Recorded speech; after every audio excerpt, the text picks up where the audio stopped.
महाराष्ट्र की मिट्टी में, जहां ढोलकी की थाप सिर्फ संगीत नहीं बल्कि लोगों की धड़कन हुआ करती थी, जहां हर मंच, हर प्रस्तुति और हर गीत एक कहानी कहता था, वहीं जन्मी एक ऐसी लड़की जिसने अपनी कला से इतिहास रच दिया। उसका नाम था विठाबाई। एक साधारण कलाकार परिवार में जन्मी विठाबाई बचपन से ही तमाशा और लावणी की दुनिया में पली बढ़ी। गरीबी थी, संघर्ष था और समाज की तिरस्कार भरी नजरें भी थीं, लेकिन उसके सपने इन सब से कहीं बड़े थे। जब वे पहली बार मंच पर उतरी तो लोगों ने सिर्फ एक कलाकार नहीं देखा, उन्होंने देखा एक ऐसा जुनून जो दिलों को छू सकता था। उसकी आवाज में जादू था, उसके नृत्य में आत्मा थी और उसकी अदाओं में वह ताकत जो हजारों लोगों को मंत्रमुग्ध कर देती थी।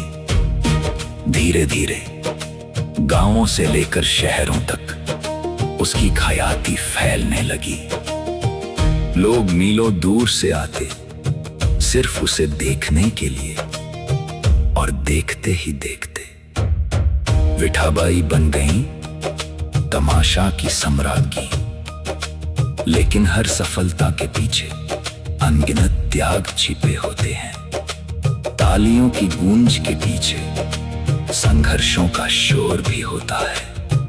आर्थिक कठिनाइयां, पारिवारिक जिम्मेदारियां और एक कलाकार का कभी न खत्म होने वाला सफर। फिर भी विठाबाई नहीं रुकी, क्योंकि उनके लिए कला सिर्फ पेशा नहीं थी, वह उनका जीवन थी। फिर आया वो दिन जिसने उन्हें हमेशा के लिए अमर बना दिया। एक भरा पूरा मंच, हजारों दर्शक और चल रहा था उनका शानदार प्रदर्शन। लेकिन उसी दौरान उन्हें प्रसव पीड़ा शुरू हो गई। हर कोई रुक गया, समय जैसे ठहर गया। लेकिन विठाबाई का साहस नहीं डगमगाया।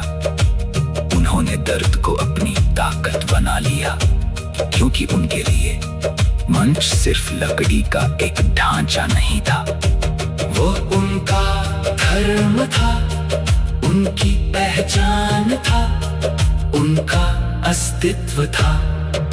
विठाबाई की कहानी सिर्फ एक कलाकार की कहानी नहीं है, ये एक ऐसी स्त्री की कहानी है जिसने हर चुनौती को अवसर में बदला, हर आंसू को मुस्कान में बदला और हर संघर्ष को अपनी पहचान बना लिया।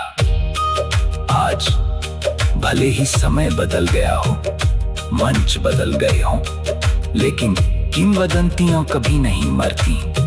वे अपनी कहानियों में जीवित रहती हैं, अपने गीतों में जीवित रहती हैं और आने वाली पीढ़ियों को प्रेरित करती रहती हैं।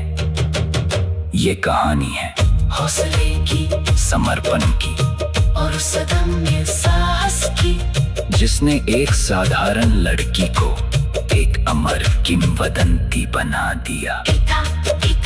एक ऐसी दास्तान जो कला, संघर्ष और जुनून की मिसाल बन गई। जलता रही है दुख तो